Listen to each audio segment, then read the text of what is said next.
Kotel efek ini menurut saya ada, tapi efeknya sedikit, dan makanya saya bilang itu seperti mimpi basah.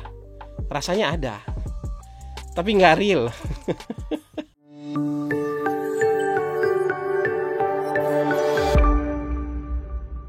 Assalamualaikum warahmatullahi wabarakatuh. Kita jumpa lagi dalam siaran mikrofon Hasan Nasbi. Sekarang episode ke-77 ya. Dan kali ini saya ingin membahas sesuatu yang saya kasih judul inilah. Ada agak-agak sedikit saru judulnya, tapi supaya kita lebih mudah mencernanya nanti ya. Jadi ini kita kasih judul Mimpi Basah Kotel Efek. Nah, jadi kita mau cerita apa ini?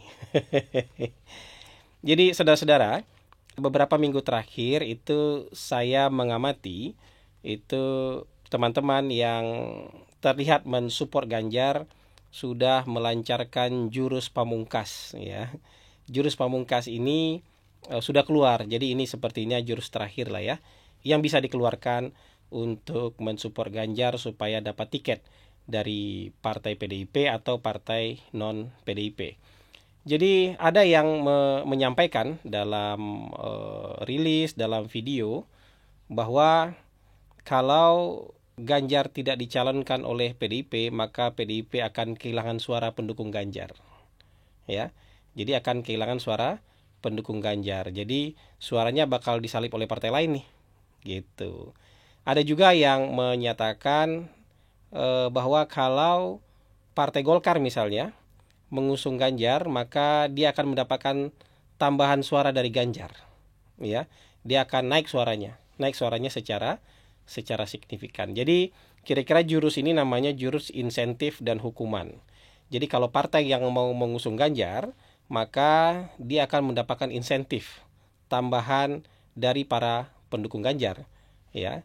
Tapi kalau partai yang diharapkan mendukung Ganjar, misalnya PDIP yang diharapkan mendukung Ganjar sebagai partai asalnya Ganjar Pranowo, tidak mengusung Ganjar, maka dia akan mendapat hukuman dari para pendukung Ganjar. Jadi partai ini akan ditinggalkan oleh pemilih. Jadi ini apa ya? Ini kan prediksi ya, berdasarkan riset, berdasarkan ada yang bilang eksperimen. Ini hasilnya. Ya, saya tidak ingin kemudian membantah hasil riset ini dengan perasaan, gitu nggak bisa dibantah lah. Kalau hasil risetnya menurut saya kalau kita memang bertanya seperti itu, maka hasil surveinya akan seperti itu. Karena ini pernah juga dilakukan tahun 2013 akhir sampai tahun 2014 awal dulu. Dan saya justru ingin membandingkannya dengan kenyataan. Jadi kita membandingkan dengan fakta sajalah. Ya, jadi tidak kita bantah dengan perasaan, tapi kita bandingkan dengan fakta yang terjadi tahun 2014 lalu. Kira-kira jurusnya sama. Nah, tahun 2014 lalu ketika PDIP seperti kelihatan enggan mendukung Pak Jokowi, maka dilancarkan jurus pamungkas ini. Jurus insentif dan jurus hukuman, disinsentif. Nah, disinsentif itu hukuman bagi partai yang tidak mau mendukung Pak Jokowi pada waktu tahun 2014 lalu. Mengusung Pak Jokowi pada tahun 2014 lalu. Jadi beberapa pollster tahun 2014 lalu itu bilang begini. Jadi kalau misalnya dalam keadaan netral nih, itu PDIP kira-kira suaranya antara 19 sampai 21%. Ya, berbagai pollster itu bilang ya kalau misalnya kita tanya saja tanpa ada embel-embel capres, maka suara PDIP itu 19 sampai 21%. Tapi kalau misalnya dimasukkan treatment, ya, kalau misalnya PDIP mengusung Pak Jokowi pada tahun 2014 nanti, kira-kira partai mana yang akan Anda pilih gitu. Jadi, nah suara PDIP kira-kira di sana itu 35 sampai 37%. 35 sampai 37%. Jadi tinggi sekali.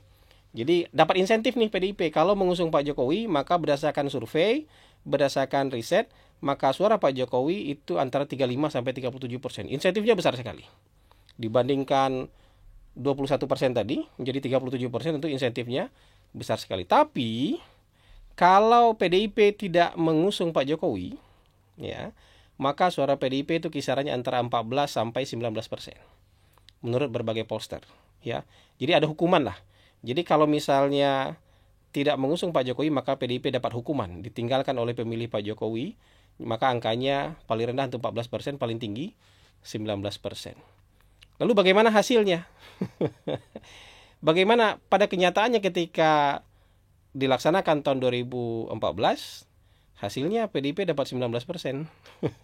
18,7% lah kalau kita bulatkan jadi 19%. Padahal itu PDIP sudah mengumumkan Pak Jokowi loh sebagai calon presiden sebelum pileg. Ya, jadi kotel efek yang diharapkan itu nggak ada sama sekali. Ya, kalaupun dianggap dari angka 14%, ya ada kotel efek sekitar 4,7%, hampir 5%. Kalau itu disebut kotel efek. Tapi dari berbagai riset kan sebenarnya tanpa menyebut nama capres pun suara PDIP 19-21%. Kalau kita ambil angka 21%, maka suara PDIP jadi turun malah 19%. Jadi kotel efek yang diharapkan malah nggak ada sama sekali gitu. Tidak ada sama sekali. Jadi kalau kita bicara juga tentang Partai Golkar misalnya, kalau kita bicara kotel efek ya, dari tahun 2009 ke tahun 2014 itu kan Golkar mendukung calon presiden yang kalah. Prabowo Subianto kan calon presiden yang kalah. Itu suara Golkar itu naik ketika mendukung calon yang kalah. Nah dari 2014 ke 2019 Golkar tuh pindah haluan mendukung Pak Jokowi, mendukung calon yang menang. Ketika mendukung calon yang menang, suara Golkar turun 2%. Jadi ketika mendukung calon yang kalah, suara Golkar naik. Ketika mendukung calon yang menang, ya, suara Golkar malah turun 2%.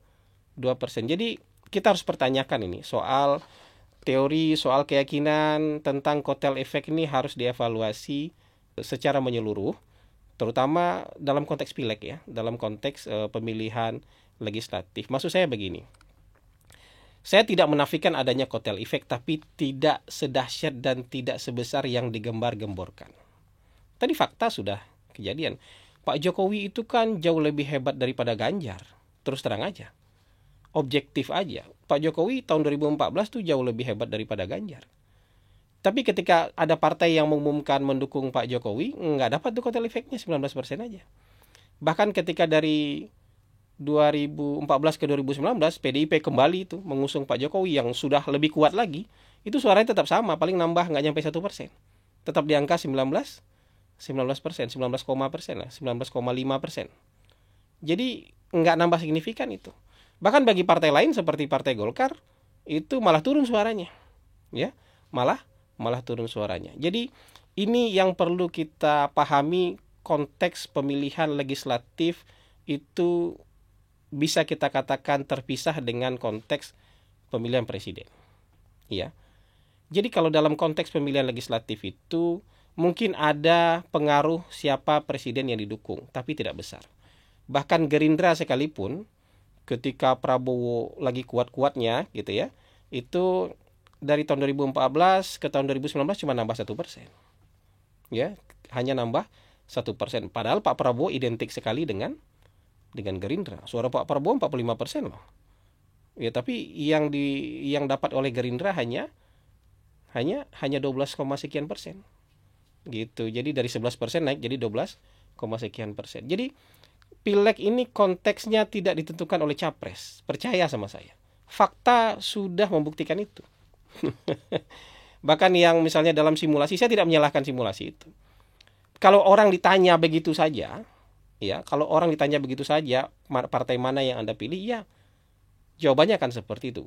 Tapi survei, betapapun canggihnya survei itu, hanya mampu memotret hasil pemilihan legislatif dalam konteks proporsional tertutup. Dalam proporsional tertutup memang yang disodorkan hanya nama partai. Jadi kalau begitu itu adalah elektabilitas dalam sistem proporsional tertutup. Memang itu angka partai, angka keterpilihan partai memang ditentukan persepsi umum terhadap partai. Tapi kita sekarang sistem pemilunya adalah proporsional terbuka. Dalam sistem proporsional terbuka, yang bekerja mendapatkan suara itu tidak hanya partai sebagai organisasi, tapi lebih banyak ditentukan oleh kesiapan caleg. Minimal 2 hal lah yang menentukan suara partai dalam konteks pileg. Pertama itu kemampuan partai untuk memenuhi kuota caleg. Jadi kalau ada hampir 20.000 atau lebih dari 20.000 kuota caleg, mulai dari DPR RI, DPRD provinsi, DPRD kabupaten kota, kalau partainya mampu memenuhi 100% aja dari kuota caleg itu 20.000, maka itu akan menjadi penyumbang suara yang signifikan terhadap partai. Nah, yang kedua adalah kemampuan dan kualifikasi caleg. Jadi semakin qualified calegnya, maka semakin besar suara partai nanti secara nasional. Maksud saya begini, ya kalau kita pukul rata aja lah, 20.000 caleg itu secara eksklusif mampu menghadirkan 1.500 suara aja per orang. Satu caleg menyumbang 1.500 suara aja untuk dirinya sendiri, maka suara untuk dirinya sendiri itu akan menjadi suara partai otomatis. Jadi kalau 20.000 kali 1.500 berapa? 30 juta suara. Pasti jadi pemenang pemilu tuh tanpa melihat siapa yang jadi capresnya. Satu orang caleg yang qualified itu masa nggak bisa sih ngasih 1.500 suara? Kalau ada 20.000 caleg yang dia miliki, maka satu partai akan bisa meraup 30 juta suara. Nah, 30 juta suara itu udah pasti jadi pemenang pemilu itu tanpa mempedulikan siapa yang menjadi capresnya. Kenapa? Suara caleg itu betul-betul sangat personal. Ya nggak peduli orang siapa capresnya, apa partainya, tapi kemampuan caleg itu mempersuasi masyarakat itu akan menjadi suara dia. Kedekatan dia dengan masyarakat akan jadi suara dia. Orang hanya lihat calegnya, nggak lihat lagi siapa apa partainya, siapa capres yang dia dukung. Orang memilih caleg itu benar-benar karena kedekatan caleg dengan masyarakat. Jadi kalau caleg bisa menyumbangkan 1.500 suara saja, apalagi bisa minimal 2.000 suara aja, maka partainya akan menjadi partai pemenang pemilu. Jadi dua itu. Syarat suara buat partai politik itu ada dua. Bukan capres. Capres tidak termasuk salah satunya. Yang pertama adalah kemampuan partai untuk memenuhi kuota caleg. Ya kalau misalnya partai hanya mampu mengumpulkan 5.000 caleg, ya berarti kemampuan dia terbatas tuh dapat suara. Kalau dia hanya mampu mencari 10.000 caleg dari kuota 20.000 caleg misalnya, ya kemampuan dia terbatas untuk mendapatkan suara. Tapi kalau dia mampu memenuhi minimal 100%, kan ada yang 110%. Kemampuan minimal memenuhi 100%, maka peluang partai itu untuk menjadi juara 1, juara 2, juara 3 itu akan semakin besar. Kenapa? Yang menyumbangkan suara adalah caleg. Gitu. Jadi kotel efek ini menjadi racun bagi menjadi racun opini publik, ya. Dan juga meracuni partai politik untuk menakuti partai politik. Kalau kamu dukung ini, maka kamu akan dapat tambahan suara. Kalau kamu nggak dukung ini, maka kamu akan mendapatkan hukuman, akan kehilangan suara. Faktanya tidak seperti itu. Tahun 2014, PDIP yang sudah akhirnya memutuskan dukung Pak Jokowi aja nggak dapat tambahan suara apa-apa. Tetap 19%. Ya gitulah suara maksimal PDIP, sebegitulah kira-kira itu. Ya, dalam keadaan yang aman, damai, stabil, suara PDIP kira-kira maksimal 19-20% tanpa peduli siapapun capresnya. Nah, karena saya yakin figur Pak Ganjar tidak sekuat Pak Jokowi, maka insentif dan disinsentif, maka insentif dan hukuman yang mampu dihadirkan oleh pendukung Ganjar pasti juga tidak akan sekuat Pak Jokowi. Jadi kalau Pak Jokowi nggak mampu menghasilkan kotel efek yang signifikan buat PDIP, Ganjar lebih nggak mampu lagi. Jadi kalau misalnya Ganjar dianggap bisa menghadirkan kotel efek buat Golkar, menurut saya lebih tidak mungkin lagi. Kenapa? Buat PDIP aja dia nggak bisa nambah, apalagi buat Golkar gitu. Kayak gitu. Karena ini kan bukan didikan Golkar. Identitasnya tidak melekat dengan identitas Golkar. Hanya orang yang dicomot aja. Hanya orang yang disodor-sodorkan untuk membajak partai Golkar. Jadi menurut saya kotel efek ini lebih kepada ada kotel efek itu ada, tapi tidak begitu penting, tidak begitu besar, tidak begitu signifikan untuk dijadikan daya tawar kepada partai politik. Dan partai politik pun hari ini sadar itu karena mereka mengalami sendiri. Jangan anggap partai politik itu bisa dibodoh-bodohi dengan opini, dengan angka survei. Mereka akan lihat angka survei, iya. Tapi ada pengalaman yang juga memberikan pelajaran bermakna buat mereka. Pengalaman itulah pengalaman tahun 2014. Kalau Ganjar bisa menghasilkan tambahan buat Partai Golkar, kenapa Pak Jokowi nggak bisa menghasilkan tambahan kepada Partai Golkar tahun 2019? Ketika mendukung Pak Jokowi malah Partai Golkar turun menjadi 12%. Ini betul-betul kerja caleg menurut saya. Golkar di tengah hantaman badai opini publik, ya, karena ketua umum dan sekjennya diambil KPK, tapi calegnya bisa bekerja dengan baik, suaranya masih bisa bertahan 12%, ya berkurang 2% lah dari tahun sebelumnya. Gitu. Jadi ini kerja caleg. Partai itu suaranya bukan ditentukan oleh siapa capresnya, tapi suara partai ditentukan seberapa mampu partai itu mengumpulkan caleg dan seberapa qualified caleg-caleg yang dipilih oleh partai tersebut. Jadi kotel efek ini menurut saya ada, tapi efeknya sedikit, dan makanya saya bilang itu seperti mimpi basah. Rasanya ada, tapi nggak real. Efeknya ada gitu. Efeknya ada, tapi bukan sesuatu yang betul-betul perlu untuk ditakuti, sesuatu yang perlu untuk digandrungi, sesuatu yang perlu untuk betul-betul dipertimbangkan. Jadi memilih capres adalah untuk menang. Menang itu dalam arti menang pilpresnya, ya, bukan dalam konteks membesarkan partai. Kecuali ya, bagi partai-partai yang memang secara infrastruktur itu tidak begitu kuat. Partai-partai yang secara kader belum terbentuk, ya, secara organisasi belum mapan, mungkin partai ini tiba-tiba akan membutuhkan seorang figur besar yang diperlukan untuk mengatur suara partai. Tapi itu pun efeknya tidak akan banyak. Begitu juga efek hukuman, ya.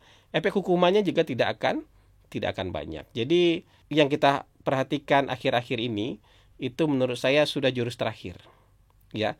Ketika mengumumkan bahwa partai akan mendapatkan insentif ketika mendukung Ganjar, atau mendapatkan hukuman jika tidak mendukung Ganjar, itu sudah jurus terakhir. Dan jurus terakhir ini sudah pernah dilakukan tahun 2014 lalu.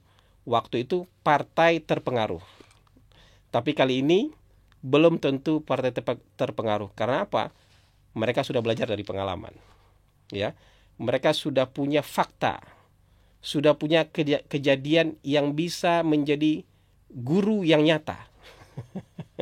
Bukan lagi prediksi, bukan lagi sekedar harapan. Jadi begitu saja mungkin ya yang bisa kita bahas, dan saya tidak ingin mematahkan semangat para teman-teman, para pendukung Ganjar, tapi saya ingin mengajak kita semua realistis lah, dan juga memperlakukan partai politik itu sama inteleknya dengan kita, ya.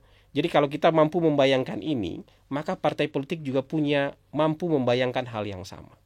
Jadi kalau ada fakta yang bisa jadi pelajaran, maka partai politik juga mampu menjadikan itu sebagai pelajaran. Menurut saya masih yakin tahun 2024 nanti partai politik akan bersikukuh mengajukan kader mereka sendiri, dan kader yang mereka pilih sendiri, bukan kader yang dipaksakan dari luar, ya, bukan kader yang dipaksakan oleh orang-orang dari luar. Walaupun itu kadernya sendiri, tapi kalau dirasakan itu dipaksakan dari luar, mungkin akan mendapatkan resistensi dari partai. Jadi saya bicara apa adanya saja. Saya bicara apa adanya saja. Kalau sudah sampai di titik ini, menurut saya ini sudah jurus terakhir.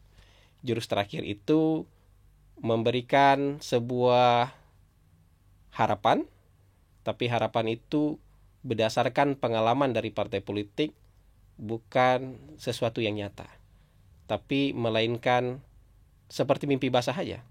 Enak, ya, menyenangkan, ada efeknya, tapi itu tidak nyata. Baik, terima kasih. Wabillahi taufiq wal hidayah. Assalamualaikum warahmatullahi wabarakatuh.